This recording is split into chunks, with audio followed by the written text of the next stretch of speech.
দর্শক, আপনারা দেখতে পাচ্ছেন শাহবাগে বৈষম্য বিরোধী ছাত্র আন্দোলনের আহত শিক্ষার্থীরা এখানে অবস্থান নিয়েছে। শাহবাগের রাস্তা ব্যারিকেড দিয়ে তারা এখানে অবস্থান নিয়েছে।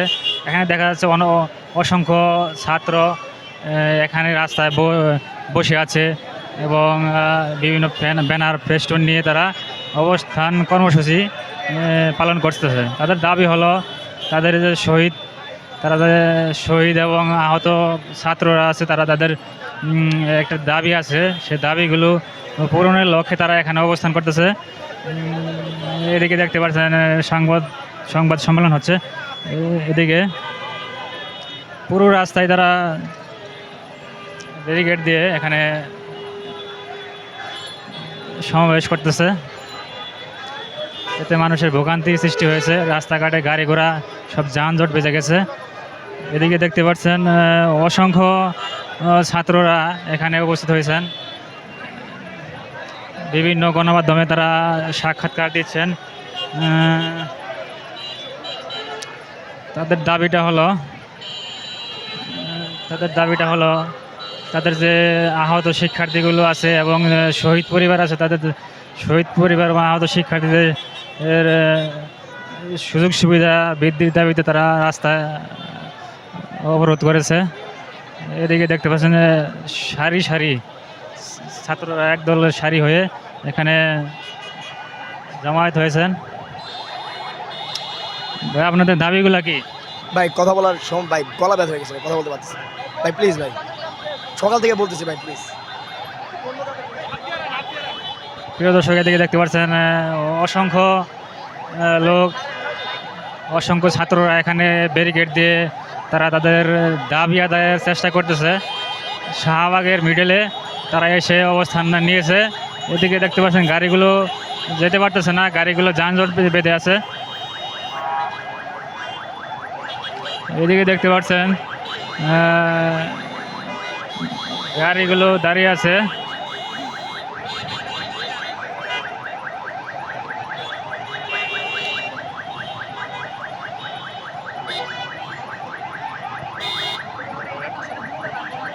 এদিকে এক ছাত্র কিছু কথা বলছেন। শুনেন ভাই, শুনেন, একটা কথা বলি। এই রাজপথে এই সরকারের সৃষ্টি, এই রাজপথে যদি তারা না আসতে পারে, ওই সোনার চেয়ারে বসে যদি তারা যদি মাটিতে পা না ফেলতে পারে, এই সরকার তো ভাই প্রয়োজন নেই। এই সরকার তো প্রয়োজন নেই। যেই সরকার নিজেদের মানে যাদের কারণে তাদের দেশটা হয়েছে, গঠন হয়েছে, মানে এত সুন্দর একটা সোনার দেশ গঠন করতে পারছে, তাদের কাছে সাথে যদি কথা বলার জন্য তারা যদি বের না হতে পারে ভাই, এখানে না আসতে পারে ভাই, ওই সরকার আমাদের জন্য না। বা আমি মনে করি যে না, তাহলে আমরা মুক্তিযোদ্ধার কাতারে পড়ি না, বা আমরা মনে হয় না আমরা আদেও দেশটাকে স্বাধীন করতে পারছি। আমার নাম মোহাম্মদ সাব্বির হোসেন, আমার ডাকনাম আদর। আমি বৈষম্য বিরোধী ছাত্র আন্দোলনে একজন আহত স্টুডেন্ট।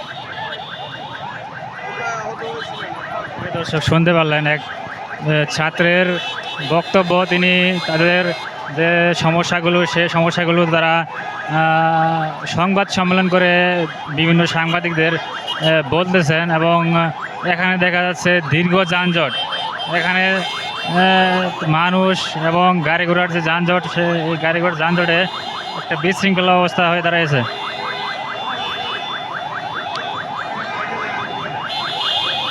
পুরো রাস্তা ব্যারিকেড দিয়ে এখানে তারা অবস্থান নিয়েছে। এদিকে দেখতে পাচ্ছেন এক আহত,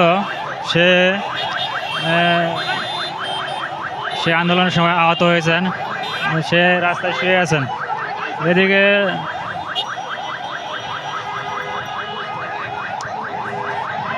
দেখতেছেন অনেক আহত ব্যক্তি। তারা গিয়েছিলাম, পরে আমারে বলা হয়েছিল জুলাই 19 তারিখে তো আমি গুলি খাইছি। যেভাবে ওই কথাগুলো মনে পড়লে হাতও অনকাপে, আল্লাহ বাঁচাইছে, বাঁচতে আইছি। তারপরে আমি অনেক মানুষে অনেক কিছুই পাইছে, আমি এখন পর্যন্ত কিছুই পাই নাই। না পাওয়া না, আমি আবার জুলাই ফাউন্ডেশনের ছাত্র অফিসে এই জায়গায় আইছি শাহবাগে। আবার পরে আমার একটা ফর্ম দেওয়া হয়েছিল, ফর্ম করছি নিজ জেলা স্বাধীন অফিসে যাইবার লেগা। তো নিজ জেলা স্বাধীন অফিসে গেছি, যাওয়ার পরে গিয়ে আমার এখানে বলা হয়েছে আপনার এটা বন্ধ হয়ে গেছে, এটা আর হবে না। যদি কোনো পরিবর্তনে একসময় হয় তাহলে আপনাকে আবার ডাকা হবে। তো আমি এখন পর্যন্ত সরকারের কাছ থেকে 2 টাকা সহায়তা সাহায্য পাইনি। আমার নিজের টাকাতে চিকিৎসা সিলাই ওষুধ খাইছি।